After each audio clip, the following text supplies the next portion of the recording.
am slowly making it along this tide zone. The tide just dropped, so it's now low enough for me to cross, but it's all big slippery boulders and it just dropped, so I'm always keeping an eye out on the ocean for a big wave rolling in and trying to hit me. Nice view now from up above.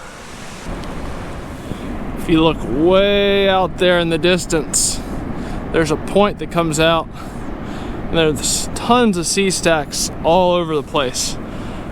My goal is to be able to get there before sunset, but I'll see if it happens. Nice little inlet back here. Wow, that's cool.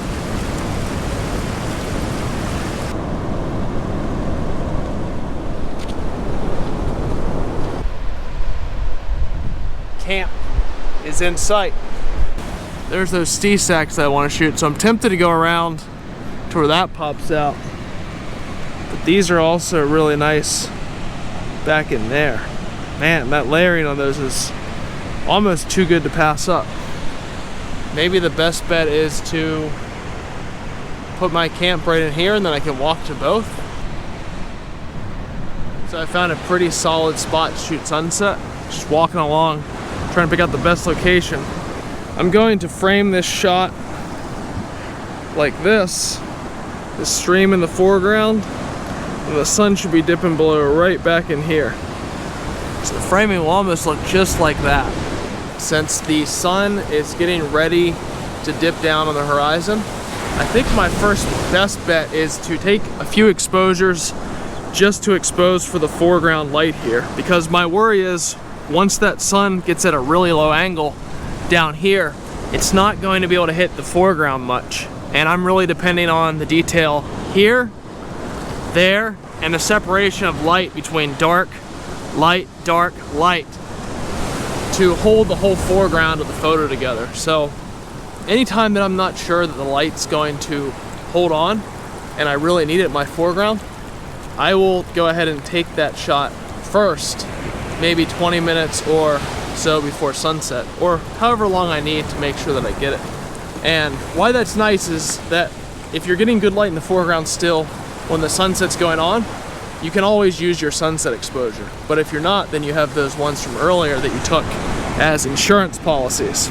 I'm going to take a focus point right down in there, and this is going to ensure that I just get a nice sharp foreground, and it can also really work on the foreground detail right in there. So I will remove the level and then bring that single point spot focus, and I'm just going to put it right on the detail of this stream.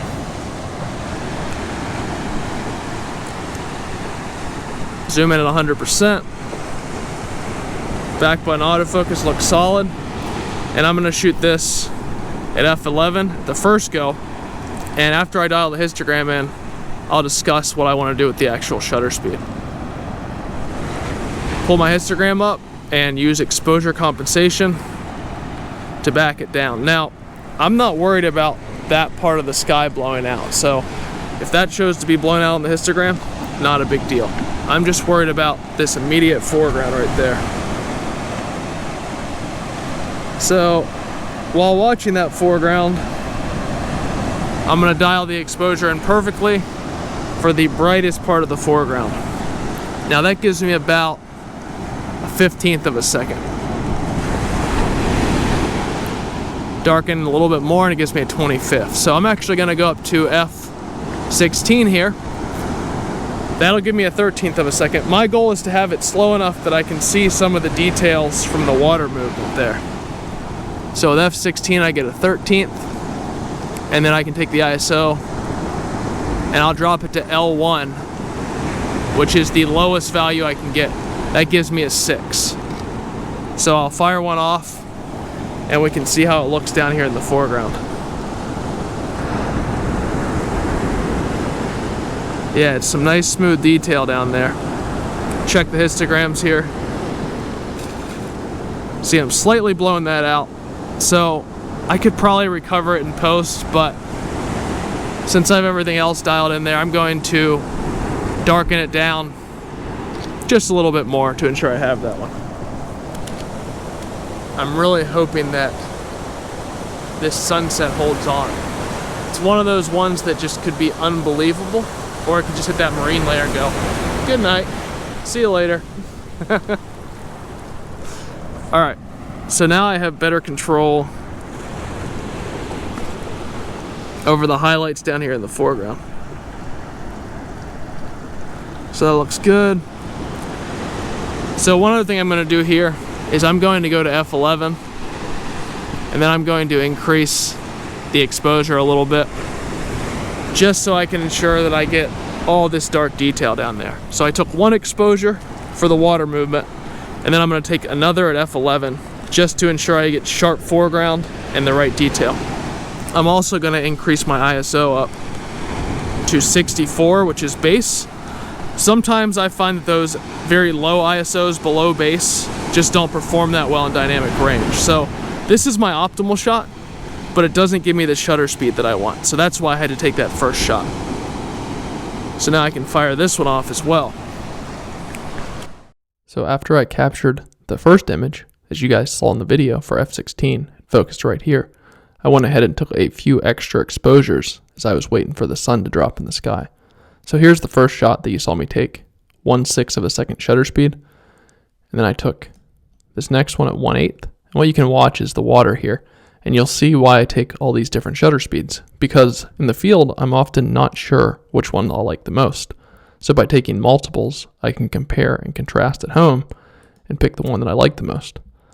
So you can see that the difference from here to here to here, as far as what the water looks like, is really varied. And I have this last one as well. And I might end up liking small parts of each of these. And I could in turn blend those and combine them in Photoshop as well. I wanted to give you guys a quick heads up. Right now, if you join my email list, I have a 10-day free trial, which gives you unlimited access to all of my photography courses. Now, these courses teach every single technique that I use as a full-time wilderness photographer.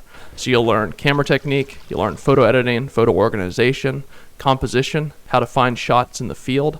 You'll be able to access and watch dozens of my expeditions out into the wilderness where I take these photos and teach you how to create them from start to finish. I designed this school to be the perfect learning experience, something that I wish would have existed when I started wilderness photography, landscape photography, and outdoor photography 10 years ago. So if you'd like to join my email list, you'll get this 10-day free trial. You'll also get a bunch of other good stuff, including access to my PDF library, which includes all of my photography guides, which you can take out in the field to shoot with you. Check out the link down below this video to join and sign up. You can cancel anytime. I'll never hold your email address hostage. I want to provide you with the best learning experience possible. Now let's get back to the video. There's the possibility that I might be getting skunked. Unless there's a very small break in the clouds down there and I get lucky. But I'll probably eventually hike back and put my camp somewhere in there. There's fresh water here, which is nice, but I wanted to try to shoot all that area when the sun comes over the horizon, hits that in the morning. Maybe it'll get some nice backlight color. I'm gonna keep firing these off because there's a little bit of color up in the sky there. I keep watching back that way, waiting for those to light up, but no color there either. Maybe that's how it works. I get perfect weather all day long. That's probably the best backpacking weather, in my opinion. Just breezy, partly cloudy, but sun breaking through, and 50s, high 40s, mid 40s, low 50s, something like that. But man, what a good day at backpacking. I was loving it on the trail today. A little bit of color in the sky, but not worth much. It's trying to pull some pink up there. Come on. I'm just shooting at ISO 64, f11, and then it's been slowly dialing in the exposure once the sun dropped. So I'm gonna push it all the way right again because that's reddish orange up there in the sky. So I'll push the histogram all the way right, and I'm just gonna back it off 2/3 of a stop. That should easily handle that bright mid-tones orange color. it's not all the way towards white yet, so all good. Gives me a 1/13 of a second. I don't really care about the shutter speed because I captured those shots earlier that took care of my shutter speed, so no big deal there. But unfortunately, I'm 99.9% sure that this shoot is a wrap, unless I get really lucky and something happens. But that the horizon where the sun is completely blocked up now. Man. I guess everything can't go right for the day, but still a really good day to be out here. I'm never that upset about the photography part. I really want the photos, but I know if I'm out here enough days that over the year they will just come out because they always do. Things line up. Just got to put in the reps again and again.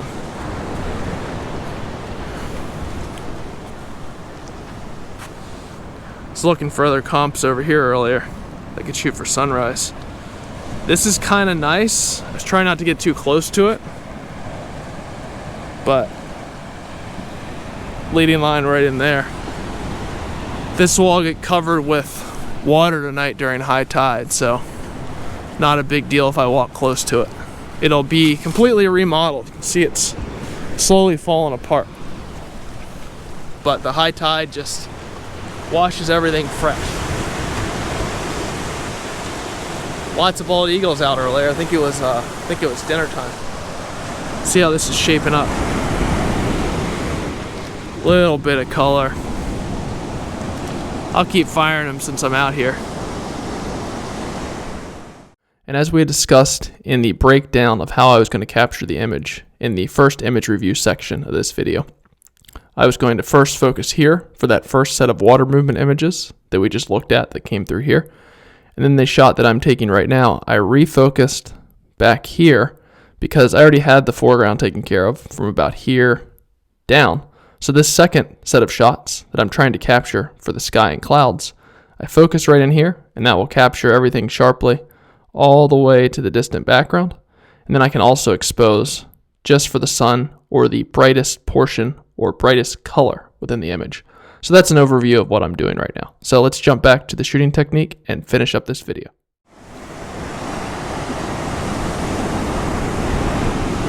Histograms are perfect. You can see the red's always pushed up all the way to their edge there. So the red is my brightest color in this scene out there. So I'm exposing for red. The RGB's backed off a little bit, but you can see that 2/3 of a stop that I backed off in RGB gave me the perfectly exposed red. Seagull cruising. I was hoping that would be a bald eagle. Man, got skunked. I think I still have the adrenaline rush in my head of seeing how that sun was setting and how all the clouds were lined up, and part of me can't believe it didn't go down as a really nice sunset, but that's okay. It is it's good to get skunked once in a while. Keep me humble. But I'm going to get everything packed up and head down the beach a ways and try to find a place to put my tent for the night that is up off the beach, because I don't want to wake up soaking wet with the high tides. So I'll see you guys there.